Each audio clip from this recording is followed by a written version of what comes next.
Bienvenue dans le prétoire du tribunal de l'actualité pour une nouvelle audience qui donne chaque matin rendez-vous, qui vous donne donc le rendez-vous pour un décryptage millimétré des événements d'ici et d'ailleurs. Dans ce prétoire où les faits sont sacrés et les commentaires libres, nous parlons aujourd'hui de l'indice mondial du terrorisme et aussi du Sénégal, dans la tourmente du débat sur un troisième mandat pour le président Macky Sall. Des sujets que commenteront pour vous les deux juges qui siègent à l'audience d'aujourd'hui. Bonjour, juge Bernard Bougma. Bonjour, président Tomagui. Bonjour, juge Ouedraogo. Bonjour, madame, messieurs.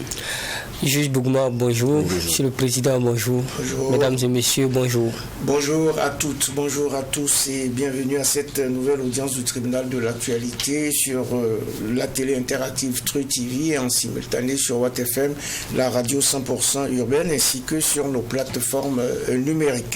Et pour donner le là à cette édition, écoutons les avant-propos des juges que je convoque à présent.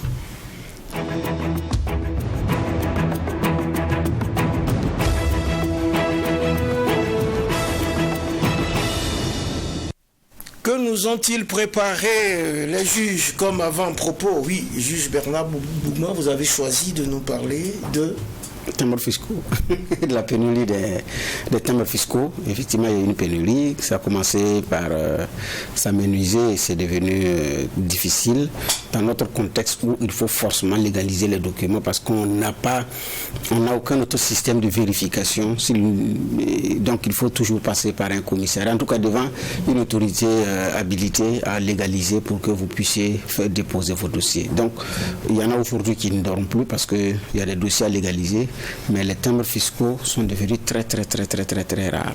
Et la spéculation, elle va bon train. Ça ne veut pas dire qu'il n'y a pas de timbres. Il y a des endroits où il y en a. D'abord, c'est de savoir où il y en a. Et ensuite, quand les revendeurs se rendent compte, ils partent, ils prennent. Et puis, ils revendent plus cher. Donc, voilà. Mais qu'est-ce qui explique cette pénurie? J'ai lu l'interview du directeur général des impôts là-dessus, où je n'ai pas été convaincu, c'est qu'on a une tradition de consommation de timbres fiscaux. Donc dans l'année, les autorités qui s'occupent de ces choses-là savent approximativement combien de timbres fiscaux on en a besoin. Donc les commandes normalement sont régulièrement effectuées. Et ce n'est pas la première fois parfois d'ailleurs qu'on arrive à avoir des pénuries de timbres fiscaux. Est-ce que nous pouvons d'abord taper 5-6 ans sans en avoir? Je ne sais pas.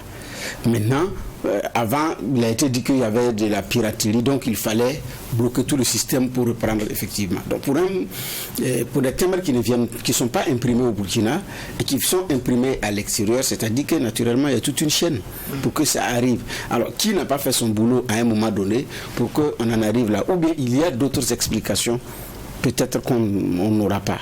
Sinon, je dis, ça ne s'explique pas. Ça ne s'explique pas parce que par an, on sait approximativement combien de timbres fiscaux on en a besoin pour les concours de la fonction publique, pour les dossiers personnels et pour. Donc, je dis, ce n'est pas quelque chose qui devrait pouvoir surprendre l'autorité sur cette question. Ce qu'il y a, c'est de faire rapidement parce qu'il y en a aujourd'hui qui ne savent pas comment se débrouiller pour avoir le timbre. Et puis, sans ça, on ne peut pas légaliser. Donc, et aujourd'hui, à l'ère du numérique, on parle de dématérialisation. Ils disent qu'ils disaient, on pensait, c'est aussi de trouver une solution rapide dans ce sens-là. Est-ce qu'on ne pourrait pas trouver une solution rapide? Oui. Mais nous, au Burkina, un changement peut prendre 10-15 ans parce que les mentalités sont telles que l'innovation au Burkina aussi n'est pas facile. C'est très difficile quand l'habitude est ancrée. Aller payer le timbre, oui, il y en a qui préfèrent ça parce qu'ils se disent que c'est plus fiable que quelque chose qui va venir d'un point de vue électronique, d'un point de vue digital. Mais aujourd'hui, est-ce qu'on est obligé de trimballer encore des timbres physiques à l'ère du numérique? Donc, je pense qu'il faut commencer par régler ces problèmes-là par la dématérialisation. Sinon, quelques années encore, on va être surpris par des pénuries de timbres fiscaux. Et beaucoup de consommateurs ont subi donc cette pénurie. C'était la galère avec les timbres fiscaux ces derniers temps. C'était l'avant-propos donc du juge Bernard Bougma. Espérons qu'une solution rapide sera trouvée à ce problème. On écoute à présent juge Inoussa Ouedraogo, votre avant-propos du jour. Merci président. Ce matin, je voudrais avoir une pensée pour notre confrère Lukman Sawadogo, qui fait l'objet donc de menaces depuis la journée d'hier pour avoir donné son avis sur une question d'actualité.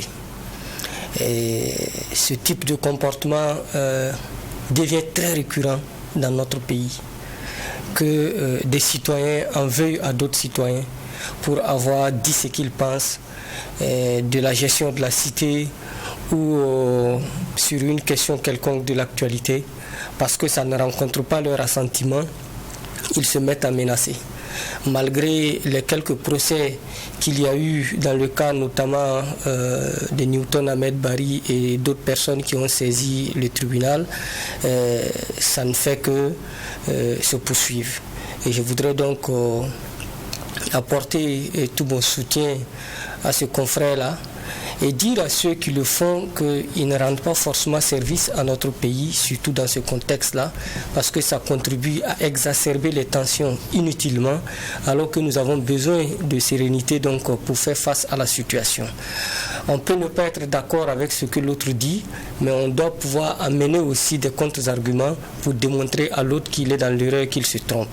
On peut aller même plus loin en saisissant aussi les tribunaux, quand on se rend compte donc qu'un journaliste ou un citoyen quelconque a pris donc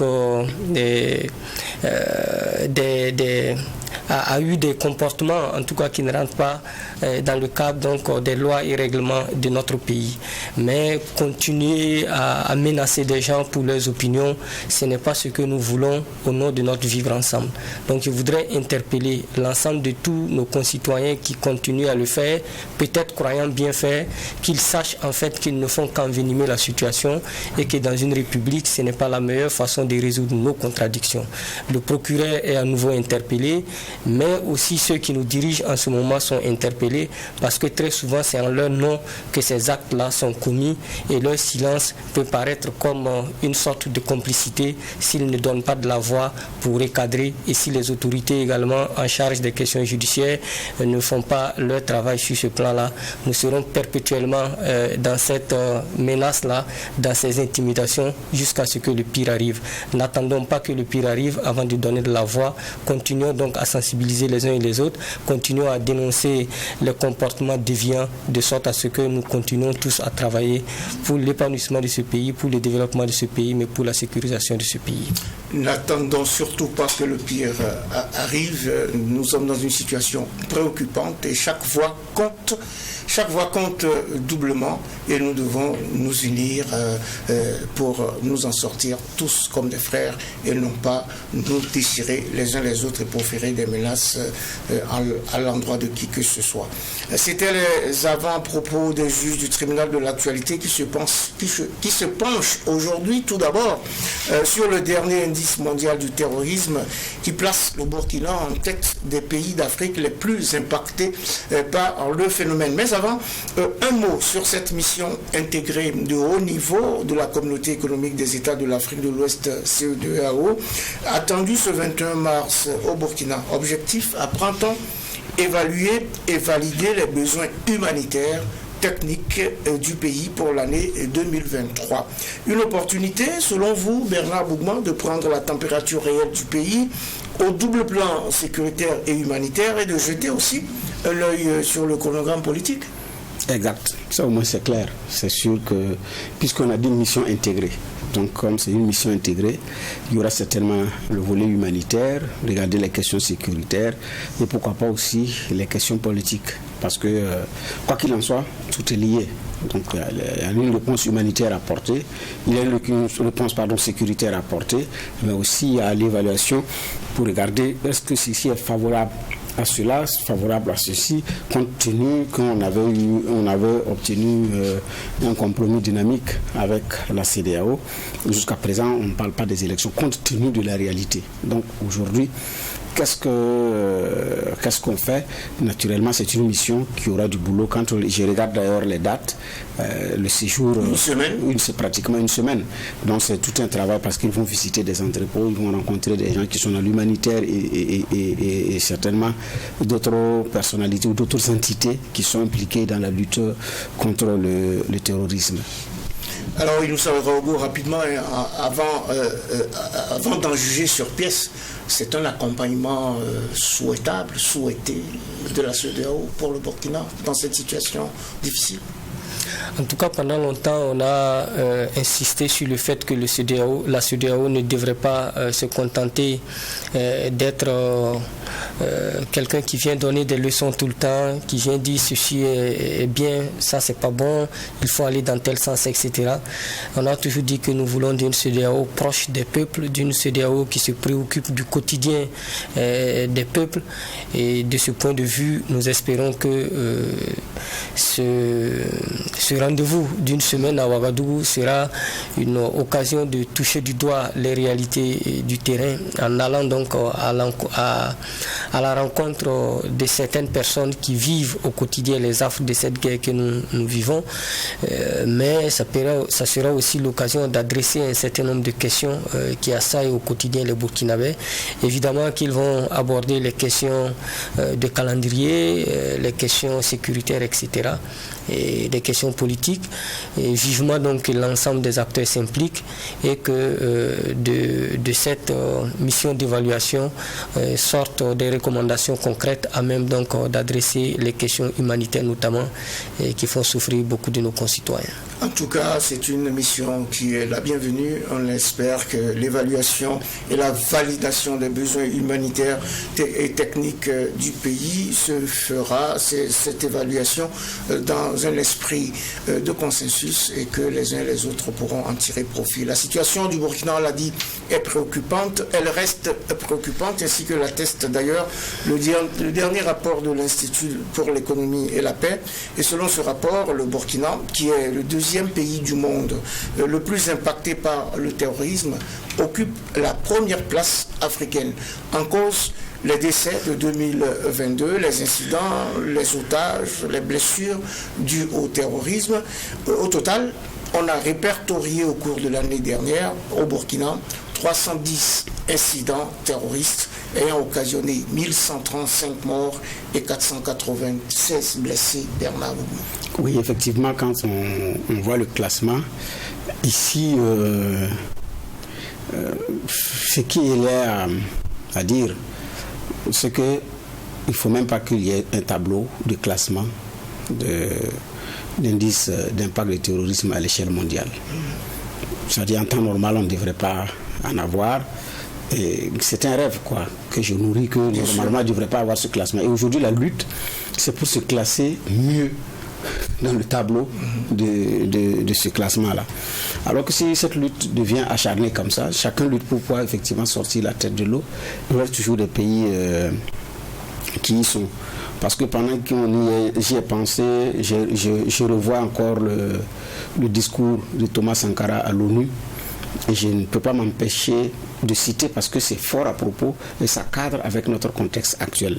C'est sa conclusion. Il dit: Monsieur le Président, j'ai parcouru des milliers de kilomètres, je suis venu pour demander à chacun de vous que nous puissions mettre ensemble nos efforts pour que cesse la mort des gens qui n'ont pas raison, pour que s'efface le triste spectacle des enfants mourant de faim, pour que disparaisse l'ignorance, pour que triomphe la rébellion légitime des peuples, pour que se taise le bruit des armes et qu'enfin, avec une seule et même volonté, luttant pour la survie de l'humanité, nous parvenions à chanter en chœur avec le grand prophète, le grand poète Novalis, et il cite encore, ça c'est Novalis maintenant qu'il cite: bientôt les astres reviendront visiter la terre d'où ils se sont éloignés pendant nos temps obscurs.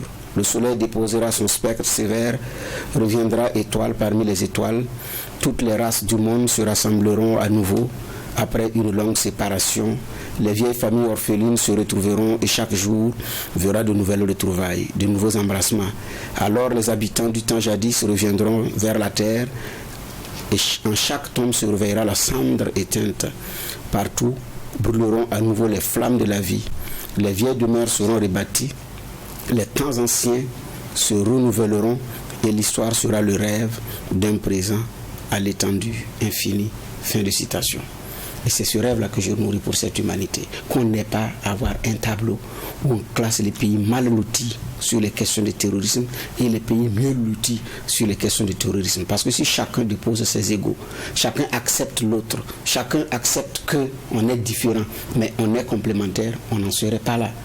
Parce que les sources de violence, effectivement, c'est ça. C'est parce qu'on a une humanité troublée, une humanité où les hommes sont fâchés d'abord contre eux-mêmes. Et donc, naturellement, on a les cœurs chargés, ça ne peut que donner ce triste spectacle-là. Donc, nous étions 4e, nous sommes montés 2e dans l'indice, et c'est très parlant. 2e sur le plan mondial. Ouais, c'est 2e sur le plan mondial. J'imagine le traumatisme psychologique du Burkinabé qui entend que son pays est devenu 2e. Alors qu'il y a quelques années, il écoutait ces choses-là à la radio, il les suivait à la télé, il n'avait jamais rêvé que ça avait viré chez lui. Donc la réalité, c'est qu'on a une population qui est traumatisée, mais qui ne se rend même pas compte pour le moment qu'elle vit un traumatisme. Le Burkinabé vit aujourd'hui dans la peur. Une simple roue qui crève et qui pète en plein jour, voyez-vous, il y a de la peur. Il y a de la peur, il y a parfois de la débandade. Donc on a peur de l'inconnu, on a peur du vide, on a peur du manque, on a même peur du lendemain. Demain sera fait quoi? Donc c'est dans ces conditions qu'effectivement nous sommes. Donc qu'est-ce qu'il faut faire? Naturellement, il faut se relever. Mais nous n'allons pas nous relever avec les querelles intestines. Même quand quelqu'un apporte un soutien, ça devient un problème. Voyez-vous ce que vous êtes en train de dire, l'avant-propos du juge Ouédraogo sur Lukman Sawadogo, qui n'a fait que redire des choses. Et il y en a qui sont convaincus que ce sont nos armes qui étaient bloquées quelque part. Alors qu'hier, une source proche de Damiba nous confiait que c'était une commande qui a été lancée sous Damiba et qui est enfin arrivée. Et qu'effectivement, c'est venu. Ce n'était pas des armes qui étaient bloquées, c'est Damiba qui a émis la demande vis-à-vis de la Côte d'Ivoire, comme il a fait le plaidoyer vis-à-vis d'autres pays. Et la Côte d'Ivoire a même demandé à d'autres pays d'aider le Burkina dans ce sens-là. Voyez-vous, où on est paradoxal. Même quand l'État a demandé l'effort de guerre, sur certains produits, les gens sont fâchés. L'effort de guerre sur les salaires, les syndicats ne sont pas d'accord parce que le travailleur souffre déjà. Pour ne pas dire les salariés. Et beaucoup de salariés, qu'ils soient du privé ou du public, sont dans cette tendance. On ne donne rien parce que quand ces gens l'apprennent, c'est monsieur prend notre argent, c'est pour aller bouffer, donc on ne va pas donner. Et voilà qu'un appui vient d'ailleurs aussi. Non. Pourquoi maintenant? Pourquoi il nous donne? Pourquoi maintenant? Oui, mais parce que c'est un de nos anciens présidents qui a émis la demande. Et c'est venu maintenant, puisqu'il s'agit d'armement, il s'agit d'achat. Donc, incompréhension, inquiétude, paradoxe, on est dans ça. Nous n'avons même pas encore pris conscience qu'il faut qu'on arrive à transcender certaines choses. Voyez-vous comment le don divise? Il y en a même qui disent que c'est même faux, parce qu'eux n'ont pas vu un communiqué. Comme ils n'ont pas vu un communiqué, c'est faux.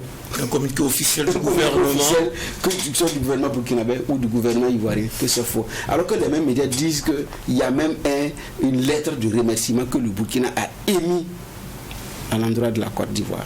Bon, on est dans ça. Donc pourquoi le terrorisme ne va pas nous taper? Les Saintes Écritures sont formelles. Toute nation divisée contre elle-même tombe en ruine. Je ne pense pas que nous soyons conscients des enjeux réels de la situation dans laquelle nous sommes. Toute nation divisée contre elle-même tombe en ruine, nous dit le juge Bernard Bougma. Le tableau est assez sombre, le tableau décrit par cet indice. C'est un document de travail, je dirais, qui doit nous inciter à plus d'efforts, qui doit nous inciter à plus de travail, mais la réalité, elle est là. On a connu 310 incidents terroristes en 2022. Ces 310 incidents terroristes ont occasionné 1135 morts et 496 blessés. C'est ce que nous dit donc ce rapport, ce qui n'est pas sans conséquence aussi, Inoussa Ouédraogo, sur les infrastructures de base avec les milliers d'écoles et de centres de santé fermés, les personnes déplacées internes qui donc avoisinent les 2 millions de personnes, etc. etc. Ouais, ce sont des chiffres qui font froid au dos. C'est un classement qui est loin de nous honorer, qui nous rend tristes, qui nous rappelle surtout que nous avons du boulot et que nous devons regarder la réalité en face. Je pense que pendant longtemps, certaines personnalités politiques et militaires ont voulu nier l'évidence en insistant sur le fait que nous n'étions pas aussi menacés que cela. Et puis, chaque jour qu'on avance, on se rend compte que quand les classements sortent, quand on sort les cartes, notre pays ne fait que s'enfoncer malheureusement dans cette crise atroce que nous connaissons depuis des années. Mais moi je ne désespère pas, parce que je continue de croire que notre pays peut faire face et fera face donc à cette situation malgré les difficultés. Mais cela nécessite que nous acceptions de regarder la réalité en face et que nous décidons donc de nous poser les bonnes questions et essayer d'apporter les bonnes réponses à ces questions-là, et nous arriverons donc à surmonter ces défis-là. Ce n'est pas impossible. D'autres nations sont passées là avant nous. Ils ont eu l'intelligence de se mettre ensemble, de travailler ensemble et de relever ces défis-là. Moi, je pense que notre armée est capable. Je pense que nous avons des chercheurs capables, nous avons des intellectuels capables, nous avons des peuples qui sont résilients, qui peuvent apporter et qui apportent au quotidien leur contribution. Si chacun fait son travail, évidemment, nous allons y arriver. C'est difficile, mais en même temps, vous voyez, quand on regarde ces chiffres, et moi j'ai envie de dire que ce qui nous est servi au quotidien en termes d'arithmétique des morts, c'est-à-dire nous avons tué 1000 terroristes par-ci, 1000 terroristes par-là, ça ne fait que engendrer d'autres violences. Et à un moment donné, il faut bien qu'on sache s'arrêter et se poser de bonnes questions, les adresser progressivement, surtout regarder la réalité en face, parce que par moments j'ai le sentiment que nous sommes devenus un malade qui refuse qu'on lui fasse des diagnostics. Chaque fois que des personnes bien inspirées, chaque fois que des hommes de science, chaque fois que des personnes qui connaissent leur matière essaient de nous dire la réalité de notre situation sécuritaire, ces personnes-là deviennent les ennemis à abattre. Lorsque tu dénonces un problème, tu deviens toi-même le problème. Lorsque tu dis attention, le Burkina va mal, tu deviens un apatride. Lorsque tu dis attention, ici nos militaires n'ont pas bien agi, tu deviens un ennemi à abattre. Si nous continuons dans cela, évidemment, nous allons nous relever un jour, un beau matin, où nous serons malheureusement classés premiers, parce que nous n'avons pas accepté notre situation, parce que nous refusons de croire à des évidences. Et à un moment donné, je pense que les autorités en première ligne devraient être à mesure de nous dire la vérité, de nous dire la réalité, quel que soit ce que cela puisse nous coûter, afin donc qu'ensemble, nous puissions donc adresser ces questions-là, qui ne sont évidemment pas que des questions militaires, c'est aussi des questions civiles, c'est des questions politiques, c'est des questions économiques, idéologiques, etc. Et nous devons avoir le courage de les adresser de cette façon-là. Nous devons avoir le courage de les adresser, on ne le désespère pas. Il y a un travail formidable qui se fait sur le terrain, malgré ces chiffres, évidemment. On a foi et on a confiance à nos forces de défense et de sécurité qui font un travail remarquable. On a foi aux volontaires pour la défense de la patrie qui accompagnent les forces de défense et de sécurité.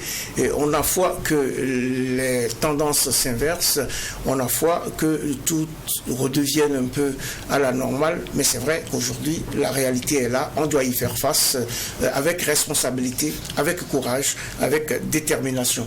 Les efforts sont là, Bernard Boukman, on sent quand même qu'il y a un travail qui est fait par les autorités en place, avec le redéploiement, avec la réorganisation structurelle, spatio-temporelle même de l'armée, et etc.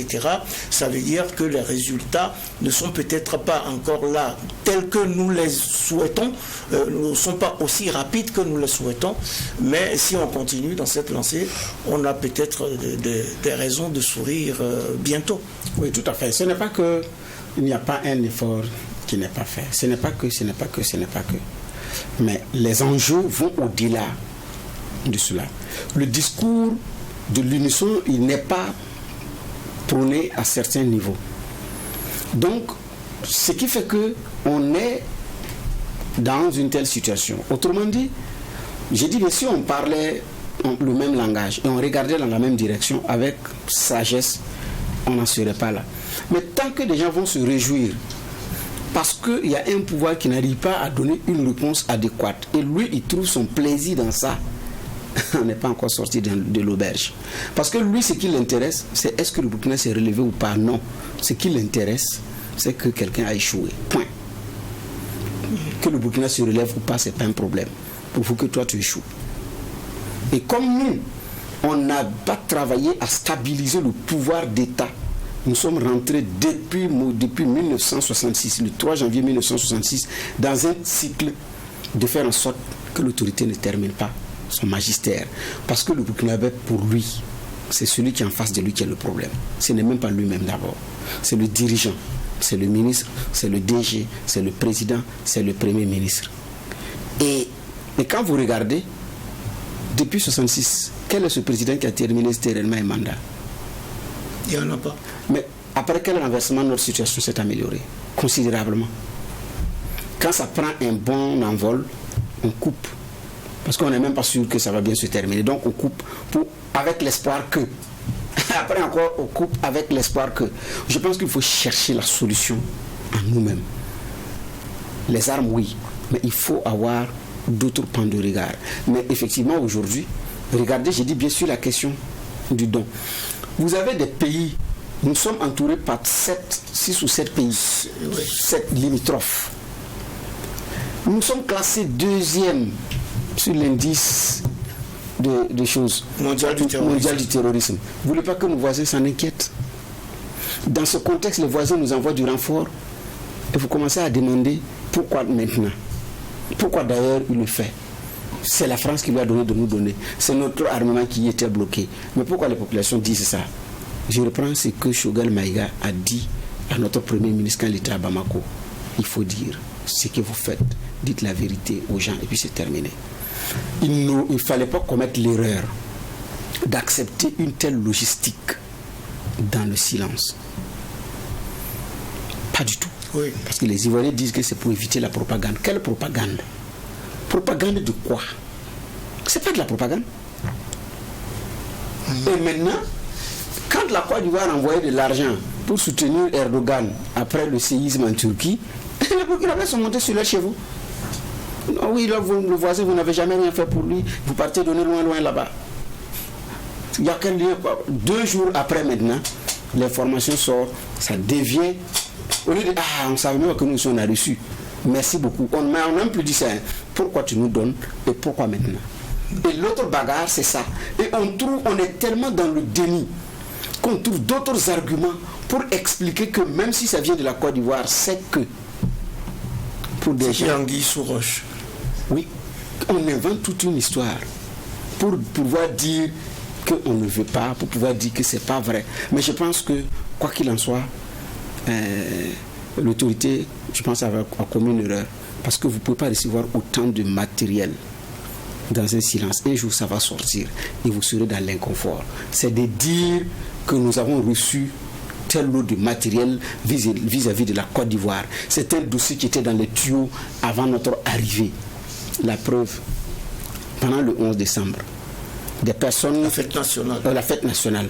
Des personnalités indélicates avaient été épinglées, écrouées par la justice burkinabé. Libérées quelques mois après, ont été décorées.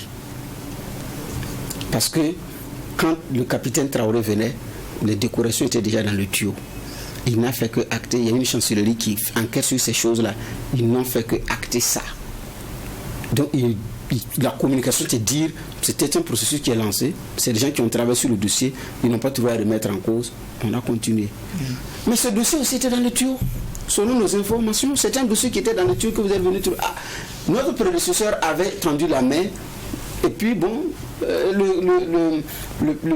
notre pays ami et frère a accepté, et puis voilà, c'est tout. Maintenant, au-delà des clivages, de la divergence de vues personnelles, qu'il peut arriver au sommet de l'État, il y a qu'il y a 2 peuples qui doivent rester unis. C'est le plus important. Oui. Parce que jusqu'à présent, et ceux qui se plaignent de la Côte d'Ivoire, il y en a qui n'ont jamais renoncé à la loco qui vient de la Côte d'Ivoire.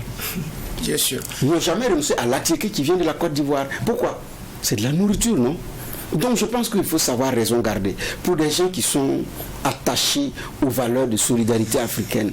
Et tout. Je pense que j'ai dit il faut savoir raison garder. Si nous ne faisons pas attention, nous allons jeter le bébé avec l'eau du bain. En attendant, peut-être que les fatwas aussi seront prononcés contre nous, mais je pense aussi qu'il y a une part, comme on appelle ça, de réalisme qu'il faut avoir dans ce contexte-là. Ils cessent d'être frileux. Ne laissons pas le bébé être jeté avec l'eau du bain. Dans tous les cas, le gouvernement se réunit aujourd'hui, c'est mercredi, n'est-ce pas? C'est demain. Ah oui, c'est demain. Peut-être qu'on aura une communication là-dessus. Et puis, vous avez parlé des pays limitrophes du Burkina. Il y en a 6, si j'ai bien compté. Le Mali, le Niger, et puis le Ghana, la Côte d'Ivoire, le Bénin, le Togo. C'est ça. On a 6 pays. On est donc enclavé au cœur de l'Afrique de l'Ouest. Il ne faut jamais oublier cette géographie, cette cartographie-là, ce qui fait que notre position est assez délicate, mais aussi importante. Importante parce que les pays frontaliers du Burkina sont également dans la mouise, si j'ose m'exprimer ainsi. Ils affichent des progressions inquiétantes dans ce rapport, preuve que le phénomène terroriste s'étend vers la côte. Le Bénin et le Togo ont fait des bonds spectaculaires dans ce rapport et sont passés et se retrouvent pratiquement dans le top 20 ou dans le top 50, je ne sais plus, des pays impactés par le terrorisme alors qu'ils en étaient loin. Absolument. C'est comme nous aussi. Il y a quelques années en arrière, on ne s'imaginait pas être le pays le plus impacté par le terrorisme en Afrique et être deuxième dans le monde. Et ça interpelle les voisins du Burkina, mais ça interpelle tous les autres pays pour dire que nul n'est à l'abri de cette situation, pourvu qu'on s'organise, on anticipe et qu'on ait justement la capacité de se projeter sur plusieurs années afin donc de sécuriser les populations. L'autre aspect aussi que cela démontre, c'est que pris individuellement, nos États ne pourront pas faire face à cette hydre-là et que c'est avec un ensemble plus fort que nous parviendrons donc à relever les défis. Quand il y a eu le débat sur la fédération entre le Burkina et le Mali, beaucoup ont applaudi. Certes, beaucoup se sont inquiétés parce que ce n'était pas suffisamment préparé, on ne savait pas exactement où on allait, mais de façon globale, l'idée de la fédération est quelque chose qui semble être accepté par une grande majorité de nos populations, parce que l'Afrique est une et unique, et malgré donc les diversités. Et donc le fait aujourd'hui que le Togo, le Bénin soient classés veut dire aussi que s'ils ne prennent pas le taureau par les cornes, s'ils n'anticipent pas en tirant leçon de ce qui s'est passé au Burkina, évidemment, dans les années à venir, ça veut dire que la situation également va s'empirer dans ces différents pays-là. Donc, il faut nécessairement tirer leçon de ce qui s'est passé au Burkina, mais aussi de ce qui s'est passé au Mali. Et ça nous indique aussi que sur les 6 pays qui nous entourent, il y a 4 au moins qui sont vraiment dans l'œil du cyclone. C'est-à-dire le Mali, le Niger, et s'ajoute aujourd'hui le Togo et le Bénin. Donc, 4 pays sur 6 qui nous entourent sont dans l'œil du cyclone terroriste. Et nous sommes fortement interpellés et nous devons avoir l'intelligence de nous dire, bon, comme la situation est comme ça, évidemment, il nous faut mettre les moyens ensemble pour pouvoir faire face à cette situation. Et moi j'insiste pour dire que nos chercheurs doivent se mettre ensemble, nos militaires doivent se mettre ensemble, et l'ensemble des acteurs experts de tout genre qui interviennent dans ce domaine-là doivent communiquer davantage, partager les informations, partager les expériences et mettre les efforts ensemble donc, afin donc, de faire face à cette situation. Mais si chaque pays essaie de se battre de son côté, évidemment, ça sera toujours un jeu pour les groupes terroristes de passer de tel pays à tel pays parce qu'eux ne connaissent pas les frontières. Et tout ce qu'ils savent, c'est qu'il y a des espaces à prendre, il y a des États en faillite ou complètement faillis, qui ne sont pas capables d'assurer la sécurité de leur population, et eux, ils surfent donc sur ces insuffisances-là pour pouvoir donc se mouvoir. Tirons leçon de tout cela, faisons en sorte que le Togo ne tombe pas, faisons en sorte que le Bénin ne tombe pas, faisons en sorte que la Côte d'Ivoire ne soit pas touchée, mais travaillons à ce que la situation soit également améliorée dans des pays comme le Mali et comme le Burkina Faso ou comme le Niger dans une moindre mesure. Les divergences politiques ne doivent pas être des nids de division pour nous. C'est une diversité de points de vue. Si le Mali veut aller en Russie pour ses partenaires, c'est son droit. Si le Burkina veut aller aux États-Unis, c'est son droit. Mais il ne faut pas que parce que le Burkina est aux États-Unis et que le Mali est en Russie, que ce soit l'objet de division, au point de perdre de vue l'essentiel, qui est que l'ennemi est en train de prendre du terrain. Nous devons l'accepter et l'admettre et se poser les meilleures questions sur comment on sort de là, plutôt que d'être là à être sûr que tout va bien, même quand tout brûle autour de nous. Ça me fait penser à cette caricature du ministre Tahirou Bari, qui disait à l'époque que le président Kaboré était dans un feu de brousse et qui brûlait, mais qu'il semblait ne pas prendre conscience de cette situation. Mais aujourd'hui, l'Afrique de l'Ouest est dans cette situation-là où tout est en train de brûler autour de nous, où tout est en train de se reconfigurer, les armes sont en train de prendre le dessus, la violence est en train de prendre le dessus, la CEDEAO semble timidement bouger, et toutes les organisations sous-régionales, que ce soit l'UOMOA, que ce soit d'autres structures, tout le monde est là, tout le monde est assis, tout le monde regarde. Il nous manque un leadership véritable au niveau de l'espace CEDEAO pour adresser ces questions de fond-là et arrêter de pointer du doigt les autres pour regarder en face nos réalités et les résoudre de façon courageuse. Ce n'est pas au-dessus de nos intelligences, j'insiste là-dessus, pourvu qu'on s'organise, pourvu que chacun occupe la place qui est la sienne, et les moutons seront bien gardés. Les moutons seront bien gardés, on a du travail et il faudrait, comme le dit Aimé Césaire, se cendre les reins comme de vaillants hommes pour y arriver. Il faut le noter, c'est l'Afghanistan qui est le premier de cordée de ce classement de l'indice mondial du terrorisme.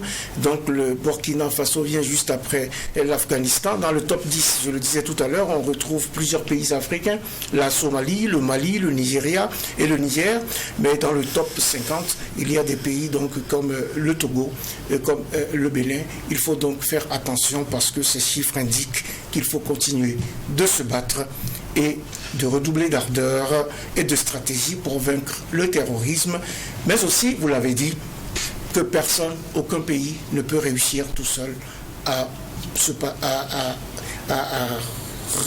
rétablir l'ordre dans son espace. Nous avons besoin les uns des autres, mais au Sénégal, le débat n'est pas sur le terrorisme, mais plutôt sur le troisième mandat que pense-t-on veut s'octroyer le président Macky Sall. La question juridique est tranchée depuis, a-t-il lui-même indiqué hier dans une interview à un journal français, j'ai le droit de briguer un autre mandat. La question juridique est tranchée. De toute façon, il a le droit de briguer un autre mandat.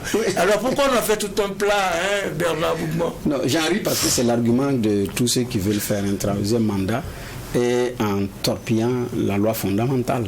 C'est toujours le même argument. Alpha Condé a eu le même argument. Blaise Compaoré l'a eu au Burkina. On a vu même que des gens marchaient ici contre la rétroactivité de la loi, pas de rétroactivité. On a vu. Comment on appelle ça? On l'a vu ici. En Côte d'Ivoire, c'est pareil. Là-bas, ça s'est soldé par des dizaines de morts, mais Alassane, lui, il a pu en tout cas conserver son pouvoir. Alpha Condé, lui, il a été balayé par ça. Donc, même Mamadou Tandja du Niger, le Tazarchi en son temps, le Lenga qu'il voulait. Donc, c'était, j'en ai le droit. Maintenant, ici, effectivement, on oppose le droit à la légitimité. Donc, on oppose la légalité à la légitimité, alors que la légalité tire sa source de la légitimité. Oh, on a combien de lois qui ne sont pas respectées parce qu'elles ne sont pas légitimes. Mais la loi est votée, mais elle n'est pas légitime. Les uns et les autres ne s'embarrassent pas. Donc, la réalité aussi, elle est implacable. Donc, les manœuvres de Macky, les uns et les autres voient venir. Bon, qu'il ramène le septennat à un quinquennat, oui. Effectivement, ça remet les pendules à l'heure. les questions de droit sont tranchées, on est d'accord, mais là le débat n'est pas juridique, le débat il est concret. Monsieur le Président, seriez-vous oui ou non candidat? Et il ne dit ni oui, il ne dit ni non. Il dit qu'il va, le moment venu, il va s'exprimer. Donc, tous ceux qui sont passés par ça disent le moment venu, je vais le dire. C'est le moment venu. Après, c'est les femmes qui vont marcher, les jeunes qui vont marcher, les tontons du président qui vont marcher, les tantis du président qui vont marcher. Et puis le président du peuple, je vous ai compris, je suis d'accord avec vous. C'est le même scénario. Donc la réalité, ça ne change pas. Ici, c'est Macky, un dirigeant a une parole. Macky a une longue carrière politique. Il a une carrière politique bien remplie. C'est quel poste il n'a pas eu? Ministériel? Parlementaire? Non. Il est président. Il manque quoi? Donc, il manque le troisième mandat. Sur lui, sa pyramide de Maslow, il manque un troisième mandat pour tout parfaire. C'est ça. Donc, je ne suis pas dans la tête de Macky Sall. Je n'ai pas dit. Non, la réalité, c'est que si Macky ne veut pas être candidat, ce n'est pas une affaire de moment venu. Je ne serai pas candidat. J'ai modifié. Parce que je suis convaincu quand j'ai été président qu'il fallait faire ça pour le Sénégal et c'est très important qu'on ait des quinquennats. Mais moi, je ne l'ai pas fait dans l'optique d'avoir un troisième mandat. J'ai dit et je répète, je ne serai pas candidat. Ça fait quoi? Ça enlève quoi, Macky? Ça n'ajoute ni rien, ça n'enlève ni rien. Au contraire, il entretient un flou artistique qui est porteur de lendemain pas sûr pour le Sénégal, qui jusqu'à présent fait partie des pays vierges de l'Afrique en termes de coup d'État. Ils sont deux d'ailleurs, je pense. Avec le Cap Vert. Point. Donc il ne faudrait pas que, à son tour, il puisse violer ça. Et comme Senghor a plié le genou pour Abdou Diouf. Abdou Diouf a fléchi le genou pour Wade. Wade a fléchi le genou pour Macky Sall.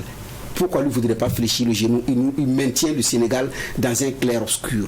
Non, le Sénégal fait partie d'ailleurs des vierges de l'Afrique de l'Ouest, surtout francophone. Il ne faudrait pas entraîner la souillure. Il ne faut pas entraîner la souillure, et Bernard Bougma l'a bien expliqué tout à l'heure. Macky Sall est arrivé au pouvoir en 2012 sous le joug d'un septennat. Il a voulu donc modifier la Constitution. Il ne l'a pas voulu, il n'a pas simplement voulu, il a modifié la Constitution en 2016 pour adopter donc un quinquennat et il voulait appliquer ce quinquennat à son mandat en cours. Le Conseil constitutionnel dit qu'il n'en est pas question parce que ce mandat qui est donc un septennat est acté et donc hors de contrôle, et c'est l'argument qu'il ressort aujourd'hui en disant de toute façon le septennat c'est comme si le septennat est passé par perte et profit et qu'on a remis les compteurs à zéro à partir du quinquennat, donc il a droit à un deuxième quinquennat. Il a droit à un deuxième quinquennat, dit-il, puisque le débat n'est plus juridique et qu'aujourd'hui le débat est politique. Je pense que le peuple sénégalais tranchera. Et ce que le peuple... Avant que vous le réalisiez, il faut également souligner que Abdoulaye Wade, son prédécesseur, était dans la même situation et que Macky Sall a également lutté contre la troisième candidature ou le troisième mandat de Abdoulaye Wade. Absolument. Et d'autres Sénégalais continueront la lutte. Je pense que ce qui a été refusé à Senghor, ce qui a été... à Senghor d'abord qui est parti. Ensuite, ce qui a été refusé à Abdou Diouf, ce qui a été refusé à Wade, je ne sais pas pourquoi on va l'accorder à Macky Sall. Il a fait ce qu'il pouvait, il a apporté ce qu'il pouvait au Sénégal. Alors il faut bien qu'il ait le courage de laisser d'autres personnes continuer. Nul n'est indispensable. Oui, mais sauf que Moussa Ouedraogo, la nuance, c'est que le Conseil constitutionnel a validé la candidature de Abdoulaye Wade en son temps. Abdoulaye Wade n'a été éjecté de la présidence que dans les urnes. Et donc aujourd'hui, il y a ce qu'on appelle la jurisprudence Wade, puisque ce n'est pas par l'effet de la rue ou des manifestations ou autres que Wade est parti de la présidence, mais Wade était bien candidat suite à cette... a brigué un troisième mandat et a été battu dans les urnes. Il a reconnu sa défaite et il est parti. Dans tous les cas, je veux dire que seul le peuple sénégalais est souverain. Même si en 2012, le président Wade a forcé, on connaît le Conseil constitutionnel en Afrique. C'est l'émanation de la volonté de celui qui est au pouvoir. ils font très souvent... Pas tous les conseils constitutionnels. Ils font très souvent... Oui, moi, nous parlons de ceux qui modifient la Constitution. C'est d'eux qu'il s'agit. On a parlé de deux pays qui ne sont que des exemples. Et Côte d'Ivoire et la Guinée? Non, ils sont loin d'être des exemples, et ils sont des contre-exemples.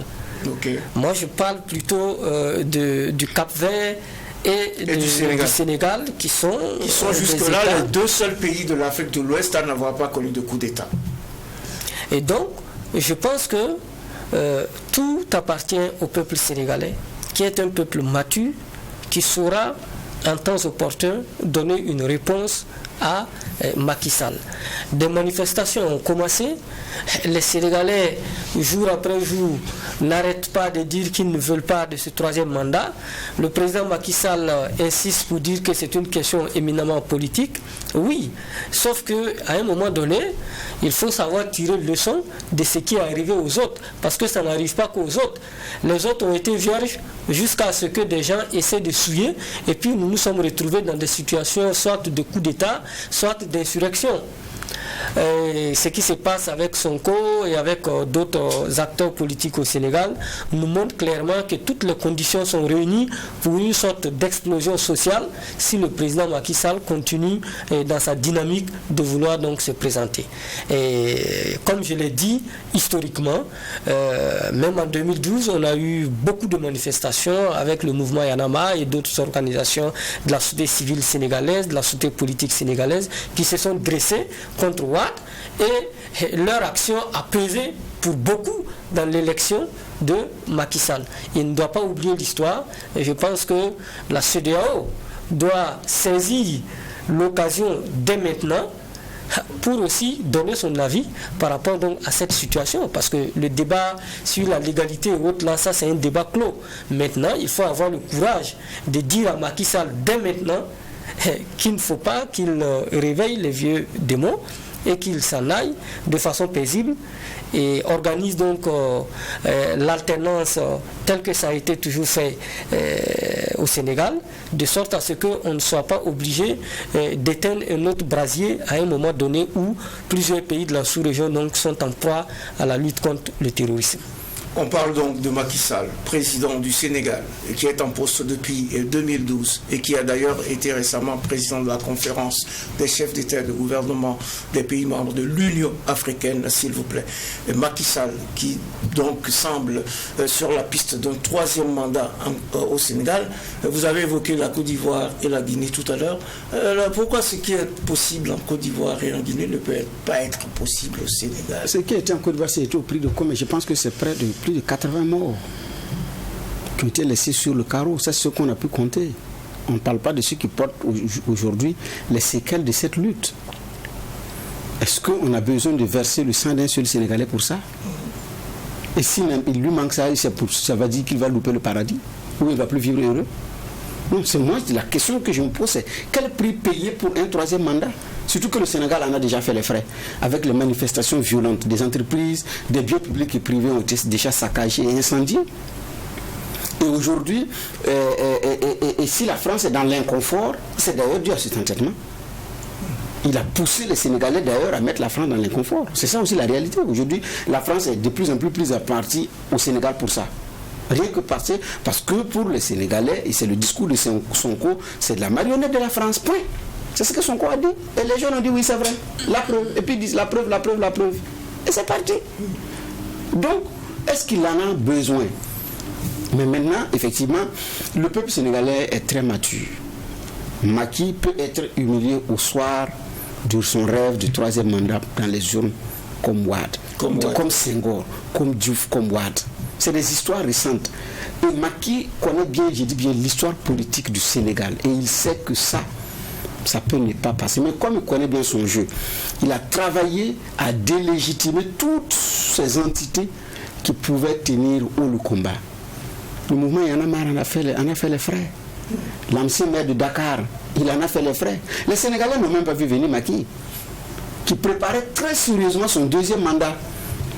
Il avait commencé déjà à couper les têtes Et les gens se sont dit que c'est parce qu'il veut son deuxième mandat. Mais en réalité, il coupait les têtes là pour le troisième mandat. Parce qu'il est en train de jauger. Si ça lui est favorable. Donc, dit-il couper les têtes, bon, c'est une image. Oui, c'est une image, oui. C'est une image. Et donc, mais la réalité, c'est quoi? Il est en train de se préparer pour ça. C'est sûr qu'il jauge le terrain. Si c'est favorable, oui. Si ce n'est pas favorable. Mais je dis bien, le peuple sénégalais étant très mature, c'est au soir de l'élection qu'il peut prendre cette humiliation. Est-ce qu'il en a besoin pour le Sénégal? Est-ce que, pour la bonne image qu'il incarne auprès de ses pairs et de certains Africains, je pense que Macky Sall doit savoir raison garder. Et un homme politique, un dirigeant, une autorité n'a qu'une parole. Vous ne pouvez pas louvoyer avec tout un peuple pour des questions de candidature. Dites-leur la vérité, je suis candidat ou je ne suis pas candidat. En 30 secondes, puisque vous parlez déjà de l'élection et du fait qu'il soit humilié dans les urnes, c'est votre pronostic? Vous pensez que le processus ira à son terme et que finalement cette troisième candidature va être validée par le Conseil constitutionnel et que finalement il sera battu dans les urnes? C'est possible.